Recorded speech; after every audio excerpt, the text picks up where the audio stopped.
It's been a nightmare experience for some renters in our mountain communities. I mean, take a look here. So many affected by Helene, many of them struggling to find a suitable living situation after properties were heavily damaged or destroyed. So what rights do renters have in these kinds of situations? And joining us right now is Chief Legal Analyst Khalif Rhodes. So Khalif, I want to give some scenarios to you, real world scenarios.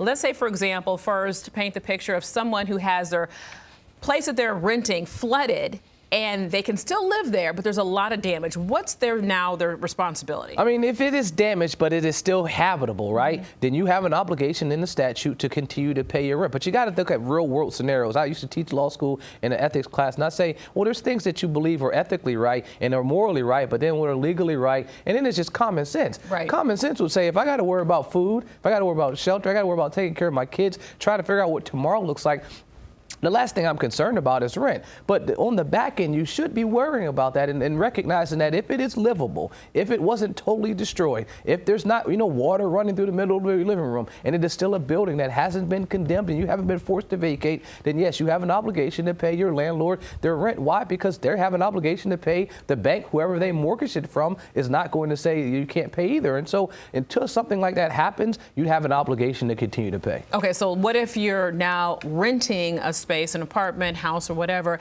and you can't live in there because there's so much damage and it's just, you might still have flooding that's still left over? What are your rights there? Now the door's open for you to not potentially pay. So then you'd have to give your notice to the landlord. Most of them would have to look at your lease and look at what your notice requirement says and look at what your termination of lease says. But most landlords are using boilerplate leases, which will have something in there that says, in the event that your property is inhabitable, you can give me 10 days notice to vacate and terminate the lease. Once you terminate the lease, you pay the remainder of that month and then you're done. I mean, that would be the proper way to do it, but most people probably aren't even doing that. If it's uninhabitable, they're just assuming I'm walking out of here and finding somewhere to live. And then next month, 2 months from now, I can take care of remembering, okay, I got to follow up with this landlord. And oftentimes there are processes in place for the landlord to be compensated even while you are not paying. But I mean, I got to prioritize it that most folks are thinking, how do I just get through the day when it's a storm like this? And when it storms back to back, sometimes you don't even have time to kind of gather your thoughts. That's what I'm thinking. I mean, if I only have a certain amount of money and I know my obligation is to be able to pay as a renter,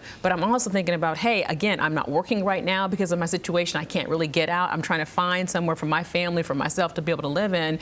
There is assistance, though, out there for a lot of people, and they might not realize that. Talk to me about that. Tons of assistance out there. Most local economies will have some type of nonprofit that's out there, that's helping folks in times of crisis that's not storm related. You lost your job, something happened where something medical came up and the funds aren't there, you need assistance paying. There's already programs in place like that. But FEMA, that's what FEMA's there for. In situations where you are struggling to pay your rent, FEMA has grants and assistance programs to give to renters. It's not just for homeowners. And so those programs are out there to ensure that people can make it through these storms. It's why they are an emergency situation, to ensure that they get into places to help people get out of it out of harm's way. Right. So whether you own a home or you're renting a home, your obligation is to be able to pay your rent or pay your mortgage, but there is assistance that's out there. Anything else that people need to be aware of? I mean, I know these situations are hard.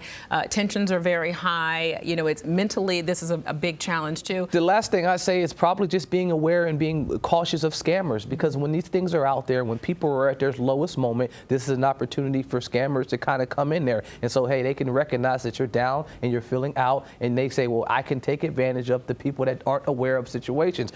Trying to kick people out of their house when they are habitable. The landlord doesn't have an obligation or a right to terminate the lease. So just because they think it's not habitable, if it's still livable and it hasn't been condemned, you can still stay there. And so those type of situations are out there. Recognizing that you know the law and being aware of scammers are out there trying to take advantage of you. Fake systems, fake government systems, all those things are out there. Making sure you verify whatever information is presented to you for sure. All right, Khalif Rhodes, all good information. Thank you so much for your insight on that.